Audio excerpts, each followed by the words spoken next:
Hey, are you about to build or considering building your own dream shop or facility for your company? Then this video here is going to help, I hope, help you guard against 5 unexpected, for us at least, or unanticipated or under-anticipated costs of building or maintaining a shop. Here we go. Welcome to Almond Landscape YouTube channel.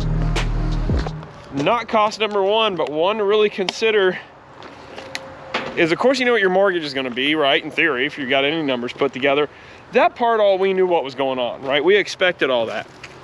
But we're going to share with you here some expenses that I did not expect to creep up or creep in. And the number 1 expense right out the gate, here we go, mowing. And that's maintaining. Now, if you watch our channel over the seasons here, you know that this was about an acre, give or take, 1.5 acres of grass. We got 3 acres here total. This was about an 1.5 acres of grass that just needed to be mowed. And so paying one of your guys, be it overtime or straight time, which then means you're pulling them out of, oh, that's not good. Good tap call, no, we'll pocket that bad boy.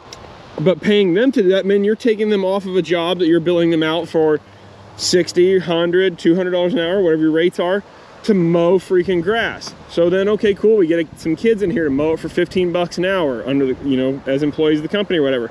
But they still spend, you know, with the Kubota tractor we have, they would still spend 2 to 3 hours doing that, and even just light trimming. And so 60 bucks a week times 4, there's 240 bucks a month just in bare bones cost, plus the cost of your equipment and your fuel and all that kind of stuff.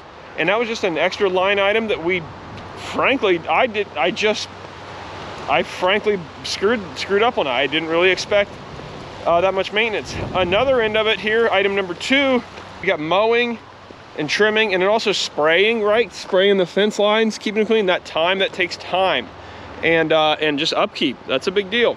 The next thing is, and this is more like item 3, so we'll skip ahead, but is gravel and gravel maintenance. When we built this place, we've got over 1,000 tons of gravel in this place. Pretty crazy.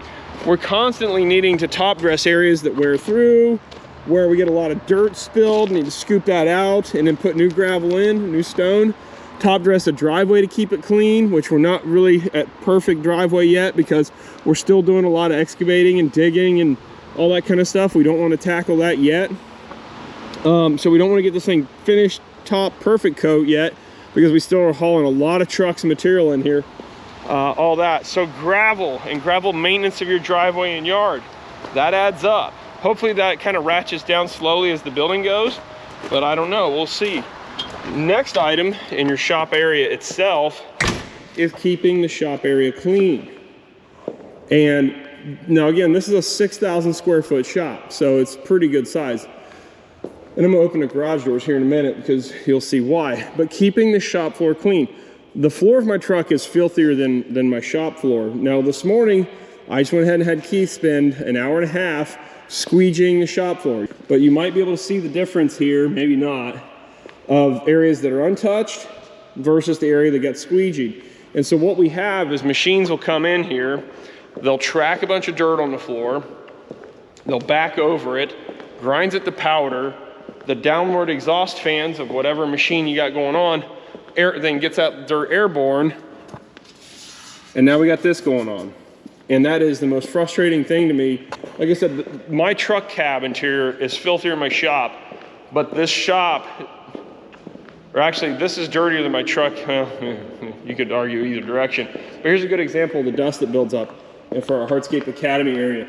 But this drives me bonkers. Absolutely crazy, because then I know this is getting tracked in the office area. And so this is another expense that I definitely did not foresee, but it's time spent sweeping, which unfortunately using a big broom like this big janitor's broom, it still gets all this dirt airborne. And that's not awesome because you'll go through here, even if you don't shake anything, you still just end up getting this dust airborne. And that ends up on top of everything. Drives me crazy. Just drives me crazy. And so really your best way to clean is with a mop and bucket, or what we have come to find out, a squeegee works really well. So that's one thing we've been using to do the floor. And we've got kind of a protocol for this. I'll show you. And we got to get better about this. So if you've got something let me know what works better. I want to get one of those automated ones that like the big box stores have running around. But like we use for sealing is one of these double-headed squeegees. That works pretty good.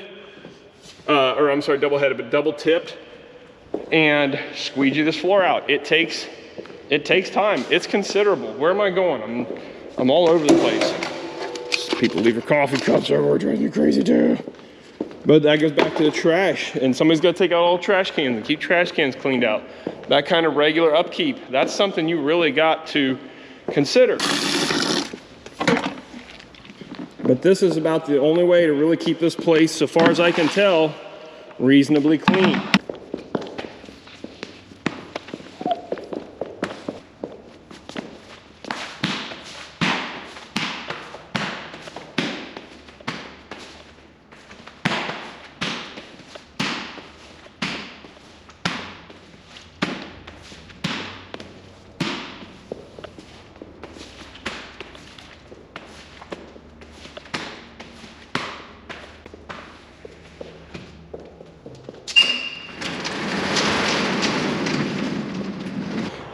So you can see that takes time to keep this place reasonably clean, and mostly it's to keep dirt from getting airborne. Everything has a place, everything has a thing, every place has a thing, something like that. Our end-quip's stuck to the floor too, we don't know. It's not vacuumed either. Oh man. Okay, that stinks. I wonder why that thing, interesting. Okay. So, I'm like stuff like this, like what on earth, guys? Okay, so like stuff like this. This kind of stuff just drives me bonkers, but whatever. I don't know whose these are. So that is a big expense that we did not expect. I got a list here. I got a list. And then one of the other expenses is actually we built in 2022, so right at the peak of material costs. So that ate up a lot of my extra budget that I was going to spend on awesome tool organization and bolt bins and all that kind of stuff. C'est la vie, we'll cash flow that later. But another element is if you have offices, all this dirt gets tracked in to the offices. And so then you've got to spend effort and time keeping this place clean. Somebody's got to clean it. Now you don't have to do as fancy as this, but keeping doors clean, windows clean, the floors clean, all that stuff, that takes effort and time, and that costs money. So that was a minor undersight of the shop. Now again, all these things I would argue are minor undersights, but I'm talking about 5 compiled on top of each other. That then in turn adds up to more than we were anticipating. That's okay, it's fine, but this is what this video is for you here to help you kind of be prepared for this stuff. Now again, it doesn't have to be as fancy of a shop, or maybe it's even gonna be fancier. That's the thing there. Then of course, heating and cooling. We spray foamed the building, so it stays pretty good on its own. The offices in their own right are heated and cooled independently, so that part's okay. You wanna make sure you do budget for all that kind of stuff. That's your basic overhead stuff, heating, cooling, electric, that you should be able to budget pretty well for. It's these little hidden things that are kind of the big expenses that add up to hundreds of dollars extra a month that you necessarily didn't see coming. So in summary, the top 5 things to watch out for: your mowing and maintenance, trimming, all that kind of stuff. Trash, although that one's really not too big, but cleaning of the inside of the building. That's one that takes time, and whether you're paying guys straight time or overtime, that's got to be figured out. And then also all this stuff you put into your Element software as overhead, and so this gets, all that cost still gets built into your company, but it does affect, if you're paying your guys straight time to do this, it does affect your productivity. So all this stuff has to be figured out. So driveway maintenance, mowing, and cleaning, those are your big ones I tell you to watch out for at your new facility or the facility you're at now, and see what you're trying to investigate. What are you really spending in that, and where can you tighten that up or buy different mowers or tools or machines to make that more cost effective and more efficient. So from the Hardscape Academy here, Alman HQ, I hope that helps. We'll catch you folks on the next one. Like, subscribe, and check out Kid Contractor Podcast and the Hardscape Academy. Thanks, we'll see you.